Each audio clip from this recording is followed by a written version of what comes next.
This week, we talked about making God your number one priority, making Him number one above everything else. And what we find interesting in our culture is that we tend to we see people making themselves their number one priority. And we see this happen to an extreme. We say that someone has a large ego, has a big ego. I've heard a description of ego being edging God out. And don't we see that? We see that in times when we elevate ourselves. The more we elevate ourselves, the more we push God aside. Maybe you've heard of or seen the illustration. There's a glass jar, and there's a number of different things kind of around it, and you're trying to put all the things in the jar. Everything will fit, but you have to put them in the right order. You've got large rocks, and you've got small rocks, you've got some sand, and you've got some water. You've got all these different kind of elements to put in there. And what you find is that if you put the water in first, well, then as you add the other things in, the water will pour out, will spill out.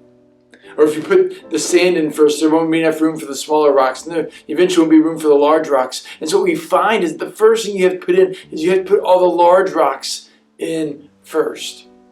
And the small rocks fill in kind of around the holes there. And the sand, you can shift the sand, you can shake it around so that the sand fills in all the gaps. And finally there's room for water in the jar as well. It's interesting that when we get things out of order, our life doesn't work. And we see this in the lives of many people. They edge God out and they try to elevate their priorities over what God would want us to do. And as we elevate ourselves, as we put our priorities over God's, all of a sudden cracks begin to break. There's stress points in our life that we were never meant to carry. There's things that happen in us and to us that all of a sudden we aren't ready or prepared for or protected from. But when we put God first and we put His ways first, then everything seems to find its own level, finds its own priority, finds its own place. What did Jesus say in the Sermon on the Mount?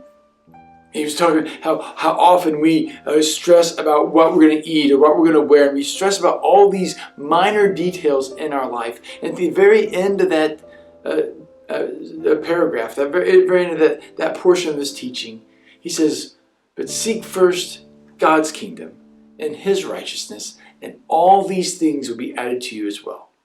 When we seek first God and His righteousness and His kind of life, then everything seems to orient itself properly below that. Jesus was asked by a religious leader, what's the greatest commandment? Well, if I have to obey anything, what is the greatest commandment? He says, love the Lord your God with all your heart, with all your mind, with all your soul. This is the first and greatest commandment. Everyone would agree to love God is the most important thing. No one there was going to disagree with that.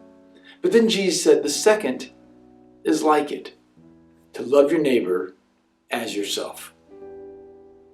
These two laws, the summation, the entire law, and these two statements never was connected in the Old Testament. Oh, they were both seen, they were both agreed upon as important, but Jesus ties them together. And He ties them together and says, this is how we put God first. We put God first by making Him our number one priority. And then we make others our second priority. It is equal in importance, but it's kind of like 1A and 1B. That the best way for us to show that we are doing the first one is by doing the second. The best way we show that we're putting God first, we put those large rocks in first, and then we take care of the smaller details after. As we seek God first, we'll find greater peace in our life. We'll find greater hope in our life. We'll find greater balance in our life. We'll find greater strength in our life to make the choices we want to make. We'll find that the consequences that we face are better and grander and more what we want, rather than facing the hardship of consequences gone wrong.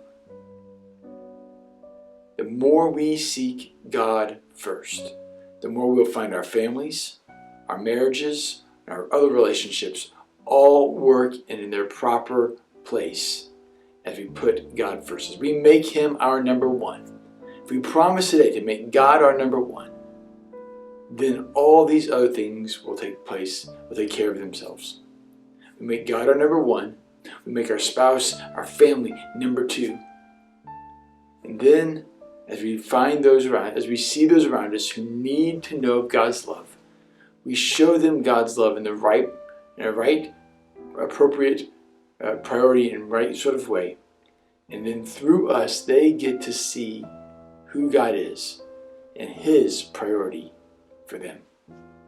So let's go this week and make God our top priority.